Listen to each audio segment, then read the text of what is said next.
Assalamualaikum warahmatullahi wabarakatuh. Alhamdulillahirabbil alamin. Lagi dan lagi kita bersyukur kepada Allah Subhanahu wa taala atas segala nikmat yang Allah Subhanahu wa taala telah berikan kepada kita. Tidak lupa kita berselawat kepada Nabi kita Muhammad sallallahu alaihi wasallam. Allahumma salli ala sayyidina Muhammad wa ala ali sayyidina Muhammad. Hari ini kita akan menceritakan kisah tentang Rasulullah sallallahu alaihi wasallam dan tentang kisah-kisah para sahabat Rasulullah sallallahu alaihi wasallam. Sebab dengan mendengar cerita ini akan menambah ketaatan kita kepada Allah Subhanahu wa taala dan Rasulnya, akan menambah kecintaan kita kepada Allah dan Rasulnya. Sebab sahabat-sahabat ini adalah orang yang dijamin oleh Allah Subhanahu wa taala. Sahabat-sahabat ini adalah orang yang diridhai oleh Allah Subhanahu wa taala. Dan sahabat ini adalah contoh yang terbaik. Sebelum kita menceritakan kisah ini, jangan lupa di-subscribe, like, komen dan share konten ini. Kisah tentang pembagian makanan. Diriwayatkan oleh Ahmad dari Anas radhiyallahu anhu katanya, Al-Uqaidir telah menghadiahkan kepada Nabi sallallahu alaihi wasallam sebuah wadah yang berisi keju. Ketika beliau sallallahu alaihi wasallam selesai mengerjakan solat, beliau melewati sekelompok sahabatnya. Beliau pun memberikan sepotong keju kepada setiap orang di antara mereka. Beliau juga memberi Jabir radhiyallahu anhu sepotong. Ketika Jabir kembali menemui beliau, sekali lagi beliau memberinya sepotong. Maka Jabir berkata, engkau tadi telah memberiku sepotong.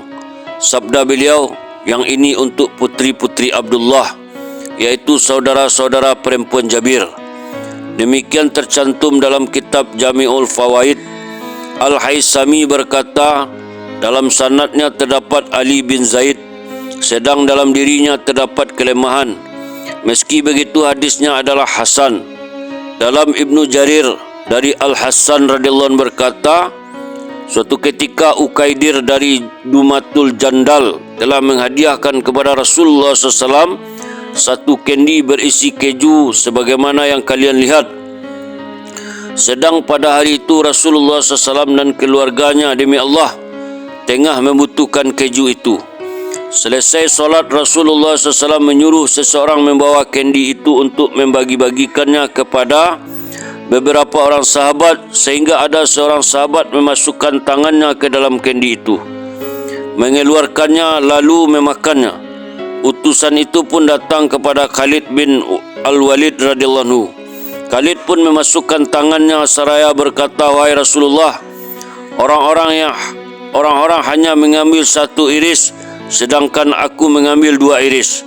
Maka Rasulullah SAW bersabda, makanlah dan berikan kepada keluargamu. Demikian tercantum dalam kitab Al-Kanz.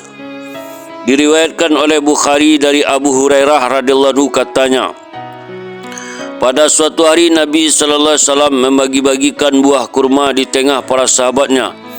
Beliau sallallahu alaihi wasallam memberi setiap orang 7 buah kurma dan memberiku 7 buah kurma pula, yang salah satunya adalah buah kurma yang tidak berbiji, yaitu kurma yang buruk. Kurma itu yang paling membuatku heran kerana ia sulit dikunyah. Dalam riwayat Muslim dari Anas radhiyallahu anhu katanya, Rasulullah SAW dikirimi buah kurma, maka Nabi SAW membagikan buah kurma itu sambil duduk seperti orang yang akan berdiri, sedang beliau SAW memakannya juga dengan cepat atau tergesa-gesa. Diriwayatkan oleh Ibnu Abdul Hakam dari Al-Lajs bin Sa'ad bahawa penduduk Madinah telah ditimpa kesulitan besar pada zaman Khalifah Umar bin Al-Khattab radhiyallahu anhu pada tahun Ar-Ramadah. Lalu Umar radhiyallahu anhu menulis surat kepada Ammar bin Al-As radhiyallahu anhu yang berada di Mesir, dari hamba Allah Umar Amirul Mukminin kepada si pendurhaka Ibnu Al-Asad Al-As, salam. Amma ba'du, maka demi Allah, hai Ammar, kamu dengan orang-orang yang bersamamu makan dengan kenyang tanpa menghiraukan binasanya aku dan orang-orang yang bersamaku. Berilah bantuan kepada mereka, berikanlah bantuan kepada mereka. Umar mengulangi ucapannya 2 kali. Maka Amr bin Al-As radhiyallahu anhu menulis jawapannya kepada Umar seperti berikut. Kepada hamba Allah Umar Amirul Mukminin, dari Amr bin Al-As, amma ba'du, labaik, aku telah mengutuskan kepadamu sekumpulan unta, di mana unta yang pertama berada padamu dan unta yang terakhir di sisiku, dan kesejahteraan atasmu beserta rahmat dan keberkatan Allah. Dan Amr pun mengirim sekumpulan unta yang banyak, sehingga unta yang pertama sampai di Madinah dan unta yang terakhir masih berada di Mesir. Mereka datang dalam keadaan berturutan antara satu dengan yang lain. Ketika unta-unta itu telah tiba di hadapan Umar radhiyallahu anhu, beliau membagikan kepada orang banyak dan memberikannya kepada setiap penghuni rumah di Madinah dan sekelilingnya, berserta makanan yang dibawa oleh unta itu. Beliau mengutus Abdurrahman bin Auf, Zubair bin Awam dan Sa'ad bin Abi Waqqas radhiyallahu anhum untuk membagi-bagikannya kepada orang banyak.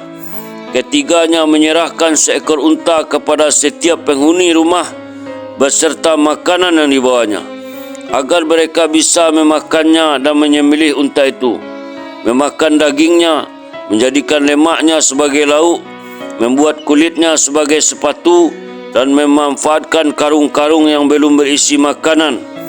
Apabila mereka ingin menggunakan sebagai alas dan lain-lain, dengan itu semua Allah Subhanahu wa taala telah melapangkan kondisi orang banyak.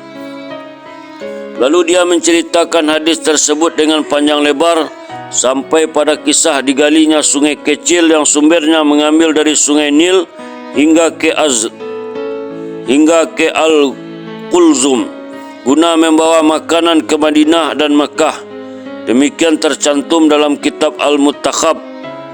Ibnu Kuzaimah, Al-Hakim dan Al-Baihaqi juga meriwayatkannya dari Al-Aslam. Katanya, Umar bin Al-Khattab menulis surat kepada Amr bin Al-As di tahun Ar-Ramadah. Lalu Aslam menceritakan hadis tersebut, dan di dalamnya disebutkan, ketika unta pertama dari gerombolan unta tersebut telah tiba, Umar memanggil Zubair dan berkata, "Pergilah kamu dengan rombongan unta pertama ini menuju Najd, semua daerah yang berjarak 100 kilo dari Madinah. Lalu bawalah kepadaku semua penghuni rumah di atas unta-unta itu yang mampu untuk kau bawa. Sedang siapa yang tidak mampu kau bawa, maka berikan kepadanya unta itu beserta makanan yang dibawanya, dan perintahkan kepada keluarga orang-orang itu agar mereka mengenakan 2 potong pakaian, menyembelih unta itu, mencairkan lemaknya, membikin dagingnya menjadi dendeng, dan membuat kulitnya menjadi sepatu.